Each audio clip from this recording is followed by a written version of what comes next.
po ng Panginoon sa atin yan, no? Kahit na dumanas tayo ng pagsubok, sa ating paglilingkod sa Panginoon, ay dumaraan po tayo dyan, no? Dahil meron po tayong purpose kung bakit dumadaan po dyan. Pangalawang slide po, sabi po dyan, they come in different forms, no? Yung trials, no? Meron pong struggles, no? Delays, ano pa, pain, uncertainty. Sa Tagalog po, iba't ibang anyo ng problema, paghihirap, yung matagal natin paghihintay sa mga pinapanalangin natin at kawalan. No? Ayan po yung isa sa mga trials na kung saan nararanasan po natin. No? Hindi exempted po yung mga mananampalataya sa problema. Sabi nga po na narinig po natin lagi sa pangangaral po ng ating mahal na pastora, no, na hindi, ang paglilingkod sa Panginoon ay hindi po bed of roses. So dadaan po talaga tayo sa dawang at tinik ng ating paglilingkod sa Panginoon. Para po tayo, kumbaga sa ginto, bago po maging ginto yan, bago po siya maging isang makinang na ginto, dumadaan po siya sa tinatawag na process. No? At through that, dumadaan po siya sa apoy, pinapatining po siya hanggang sa lumitaw yung ganda ng ginto. Ganon din po tayong mga Christians, no? At kinakailangan po talaga natin tong pagdaanan. Sunod na slide po. Ay, hindi po. Wala pa. Wait lang.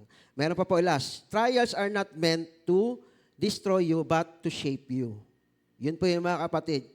Minsan pag nakaranas po tayo ng trials sa buhay, no? Aminin po natin na parang minsan, iniisip natin, Lord, pinabayaan mo na po ba ako? Nagtatanong tayo. Sino po yung nagtatanong sa inyo kapag dumadaan sa pagsubok? Halimbawa, meron kayong matinding karamdaman. Parang feeling nyo po ay katapusan nyo na po. No? Parang sinasabi nyo na, Lord, bakit nararanasan ko pong ganito? Meron po bang sumasagi sa inyong isipan na ganang bagay? At saka kung ano po ba yung mga pagsubok na pagdadaanan. Minsan nagkatanong tayo sa Panginoon. No? Hindi po natin maiwasan yan.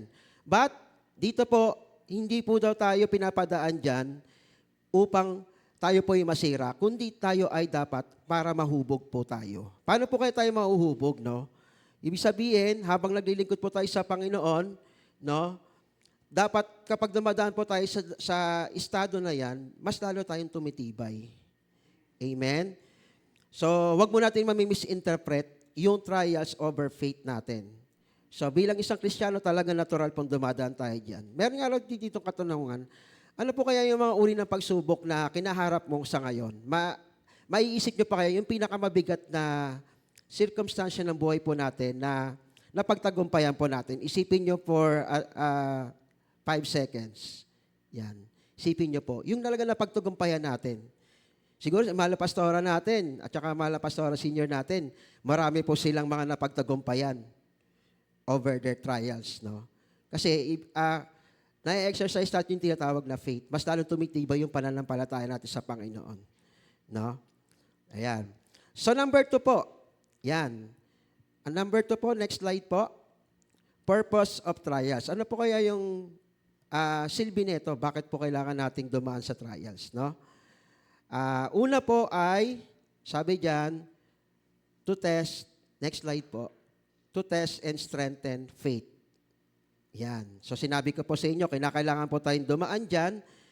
Wala pong exemption sa atin. So lahat po tayo, dadaan po tayo sa ganyang pagkakataon, mga kapatid. At ang verse na to ay matatagpuan po natin sa 1 Pedro, Kapitulo 1, versikulo 6 hanggang 7. Sabi nga dito, ito'y dapat ninyong ikagalak kahit na maaaring magdanas muna kayo ng iba't ibang pagsubok. Sa loob ng maikling panahon, verse 7, ang ginto bagamat nasisira ay pinadadaan sa apoy upang malaman kung talagang dalisay, gayon din naman ang inyong pananampalataya na higit na mahalaga kaysa ginto. Ay sinusubok upang malaman kung ito'y talagang tapat. Sa gayon, kayo'y papupurihan, dadakilain at pararangalan sa araw na mahayag si Jesucristo. Ayan po. So sinabi po sa verse na yan na talaga pong dadaan po tayo dyan. Okay? Dapat, upang ano po tayo? Upang subukin at patatagin ang ating pananampalataya. And then pangalawa po, to develop perseverance and maturity. Yan. So bilang Christian po, pag dumaan po tayo sa trials, dapat ito po yung magiging resulta natin, to develop perseverance o magbunga ng pagtitiis and maturity. At maging ganap po tayo sa paglilingkod natin sa ating Panginoon. At matatagpuan po natin sa Santiago 1, versikulo 4. Sabi diyan, dapat kayong magpakatatag hanggang wakas upang kayo'y maging ganap at walang pagkukulang. Amen? So, dapat po talaga, kapag duman po tayo dito, ito yung madedevelop po sa atin. Yung pagiging, pagiging matiisin natin, nakakaya natin yung anumang kinakaharap nating trials sa tulong ng Panginoon. Amen? Okay. Next slide po. Ayan. To draw us near to God. Upang mapalapit po tayo sa ating Diyos. No? Kapag dumaan po tayo sa pagsubok, di ba mga kapatid, minsan talagang ipinagpapasa Diyos po natin ang lahat. Panginoon, bahala ka na po kung ano po ang mangyayari bukas sa aking kinakaharap na suliranin ngayon. Mga pagsubok ko, Panginoon, na hindi ko parang halos makayanan. Yan. Mas lalo tayo nagiging malapit sa Panginoon kasi natututo tayong tumawag sa Kanya. Yan.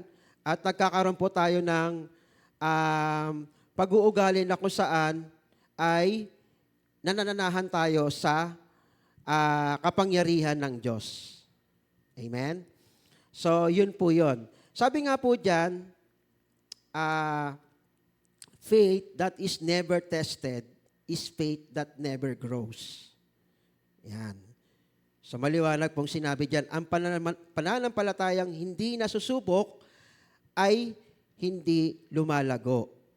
Yan. So mas mainam po yung talagang nakakaranas tayo niyan. Kasi dyan po natin may experience yung kapangyarihan ng ating Panginoon sa ating buhay. At tumataas yung pananampalataya natin sa Panginoon. Amen. Amen.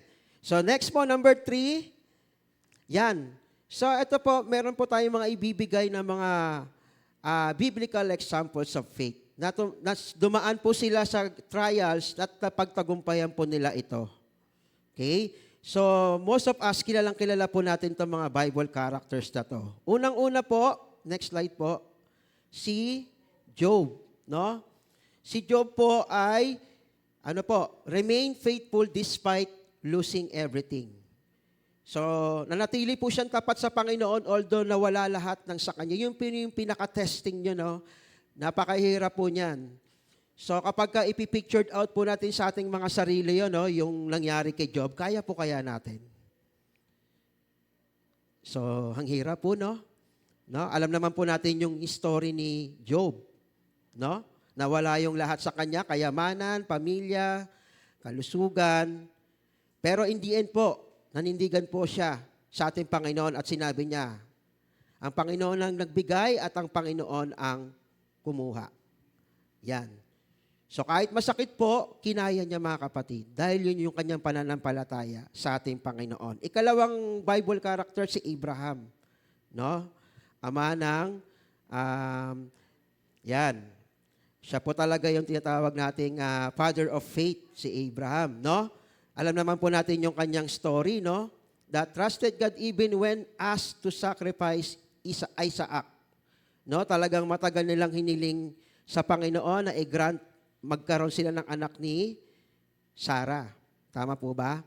At ibinigay ito ng ating Panginoon at nagkaroon sila ng kagalakan sa kanilang mga puso. Pero tinest sila ng Panginoon. Ano pong ginawa?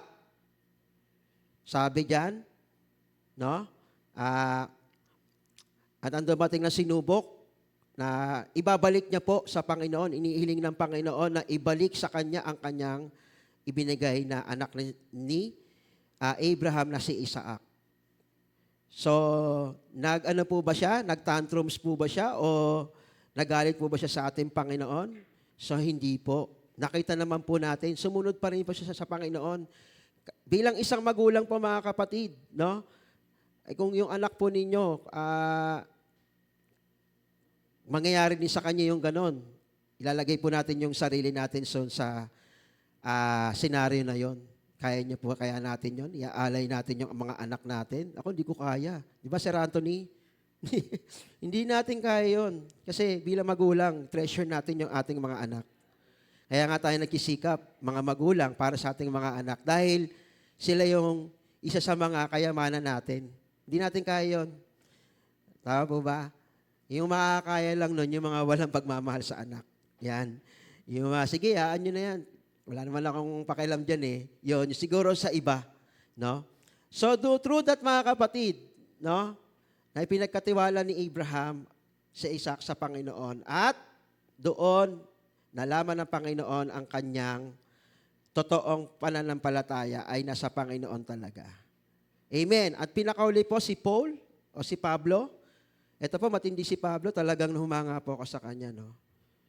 Dahil dumaan po talaga siya sa matinding pagsubok ng kanyang buhay. Matinding pisikal, sinasaktan po siya, emosyonal, nakulong siya. Mga kapatid, tama po ba? So kung tayo po, gawin po sa atin yon. Ilagay po uli natin yung sarili natin sa kanila. Yun po yung pinakamagandang GTA natin sa sarili natin. Yung mga Bible characters na noong unang panahon, pag nilagay natin yun sa sarili natin, parang ang hirap pong gawin. Parang lagi pong binabanggit ni Pastor Raquel eh. Talagang ako po minsan na-feel ko rin po yun, yung godly envy po. Parang gusto natin gayahin yung mga ginagawa ng mga Bible characters na imposible talaga. Talaga maiinggit ka sa kanila eh. Kasi nakayanan po nila yon, yung mga bagay na yon. Dahil sa pagmamahal nila sa Panginoon, pananampalataya nila sa Panginoon. Hindi nila magagawa yun kung hindi nila mahal ang Panginoon at di po sila nananampalataya sa ating Panginoon. Amen? So kung gusto po natin maging katulad nila, lalo na ngayon, no? Segue po muna ako. Talagang yung mga napapanood natin sa balita, sa social media, yung current trend po natin, yung gera, talagang nakasulat na po yan sa Bible at magaganap po yan, yung hula na yan sa Biblia. So sabi nga po ng mga vloggers na hindi po natin talaga mapipigilan yan. Talagang darating po yung event na yan. Kasi hindi po magiging totoo ang Biblia kapag hindi po nangyari yun. Yun po yung pinatotohanan niya. At pinangahawakan niya po yun. Kasi pag nangyari yon, tiyak na darating at babalik ang ating Panginoon. Amen. So dapat pinapayuhan niya tayo na tayo po ay lalong magpakailit sa Panginoon. Huwag tayong manahan sa makamundong bagay. Bagkus mag-focus po tayo sa paglilingkod sa Panginoon. Dahil ang lahat pong yan, madi-destroy po yan. No? Sa gera. Wala po, magiging abo po lahat yan. Nasa Bible po yan. Okay? So wala po tayong matatangi dyan. Next po, yan. Balik po tayo sa ika-4. How to respond in trials. So next slide po. Paano po tayo magre-respond to trials? Trust God's plan. So tayo po ay manahan sa plano ng Panginoon. Although minsan, may mga plano tayo sa buhay na kung minsan ay itong mga plano na to ay hindi malinaw para sa lahat. Kumbaga parang nagtitiwala ka sa Panginoon na mangyayari yun, parang sa tingin mo imposible. Pero darating ang point na ang Panginoon pa rin ang magbibigay sa iyo kapag kalooban niya. So ito po, yung plano ng Panginoon ay very important, very substantial po. Okay? Sabi po dyan, mababasa po natin yan alam po natin yan, yung verse na yan. Kawikaan chapter 3 verse 5 to 6. Pangalawa po, stay in prayer. Manatili tayong manalangin. So tama po yung ating pong ginagawa. Lagi po tayong, everyday meron tayong prayer intercessory. Mahalaga po sa atin yan para mabuild po lalo yung ating faith. Kumbaga, kapag nakakadanas po tayo ng mga problema, kabigatan sa buhay, through prayers, mga kapatid, nare-release po yan. Tumutulong na malaki po sa atin yan bilang anak at lingkod ng Diyos na nagtitiwala sa Kanya. Okay po? Pangatlo, hold on to God's promises. Manahan po tayo sa pangako ng Panginoon. Palagi. No? Panghawakan po natin ang Kanyang mga pangako. Mababasa po natin yan sa Isaiah 41 verse 10. Okay? At ikaapat po, choose faith over fear. Yan. So, wag po nating pagka minsan nakakaranas sa tayo ng mga problema sa buhay, natatakot po tayo. Minsan, nagkasakit. Natakot po ako matay, Lord, di pa ako ready. Hindi pa ako nakakapag-asawa sa mga young people. Okay? Sa mga, ano naman po, may mga anak, parang ayaw nating kunin pa tayo ni Lord. So, in reality po, magaganap at magaganap po yun. Pero yung takot na yun, mga kapatid, ay piliin natin na magtiwala sa Panginoon. Yung plano ng Panginoon. Kasi pag pinanghawakan po natin yan, ay hindi maghahari sa atin yung takot. Talagang meron tayong peace of mind na tinatawag. Kampante po tayo. Hindi po yung kampante na talagang yung ano po yung pabanjing-banjing po sa paglilingkod sa Panginoon. Kumbaga, ang sinasabi dito, meron po tayong kasiguraduhan na kapag naman tayo sa Panginoon, yung mga bagay na aalisin ng Panginoon yan. Ibibigay na natin sa Kanya lahat yan para tayo ay magtagumpay sa ating paglilingkod sa Diyos. Yung pananampalataya po natin. Kasi ang trials po, no, ay kumokonekta. Sabi rito, it's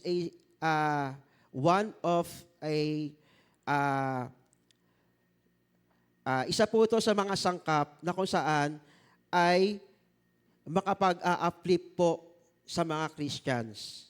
No? Kasi nakita po natin kanina yung mga Bible patriarchs po natin, yung mga Bible character na binanggit. No? So, all in all, ang subject pa rin doon ay faith. Tama po ba? So, lahat po yun. Kasi hindi mo magagawa yung isang bagay ng maayos kung wala kang pananampalataya sa Panginoon. Subok na po natin yan. Marami na po tayong mga patotoo, testimonies, na binagdaanan po natin na tayo po ay nagtagumpay dahil tayo po ay nanampalataya sa Panginoon. Last one po, number 5. Ano po yung pangako po ng ating Panginoon? Through trials po, in faith. Okay, next slide po. God is always with you. Yan, matatagpuan po natin sa Deuteronomy 31 verse 6. Lagi, hindi kanya iiwan, ni pababayaan man. Sabi nga po sa awitin. Okay, pangalawa po, He will never leave you nor forsaken you. Hindi ka po niya iiwan sa anumang laban natin sa buhay. No? At lagi po tayong mananalo. Naniniwala po ba tayo? Tayo ay winner. Okay? And then lastly, trials are temporary. But God's purpose is eternal. Sa panandalian lamang po yung mga pagsubok na dinadanas natin. Pero ang layunin ng Diyos ay walang hanggan. Doon po tayo tumingin. No? Yung mga pangako ng Panginoon sa atin. Ito po yung magpapatibay sa atin na magpatuloy over trial sa paglilingkod sa ating Panginoon. At dito po natin makikita kung mag-i-increase ang ating faith sa ating Panginoon. Amen? In my conclusion, mga kapatid, sabi po dyan, trials are not the end of your story. They are part of God's process.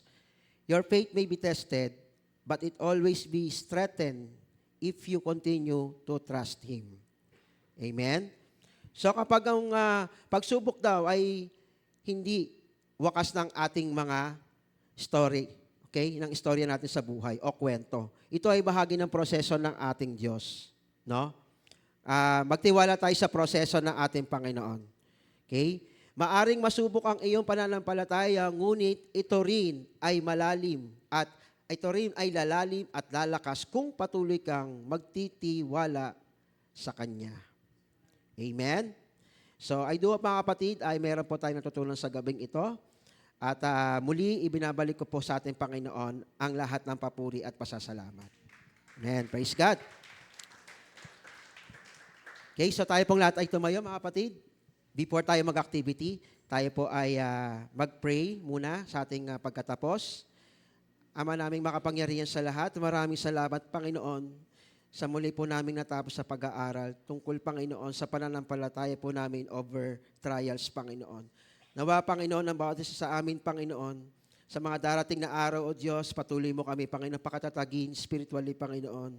Kung may mga nanghihina, Panginoon, sa mga sandaling ito, nakakaranas ng mga struggles, pain, at mga bagay, Panginoon, anxiety, at ano mga problema, Panginoon, or dagok sa kanilang buhay, Panginoon, bilang isang mananampalataya.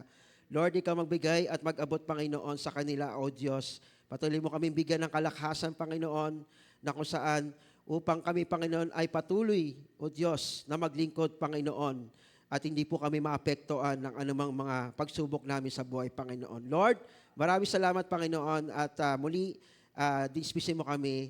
At salamat, Panginoon, sa muling pagkakataong ito. Muli sa iyo lang po namin binabalik ang lahat papuri. In Jesus' name, Lord, we pray. Amen. Praise God. So,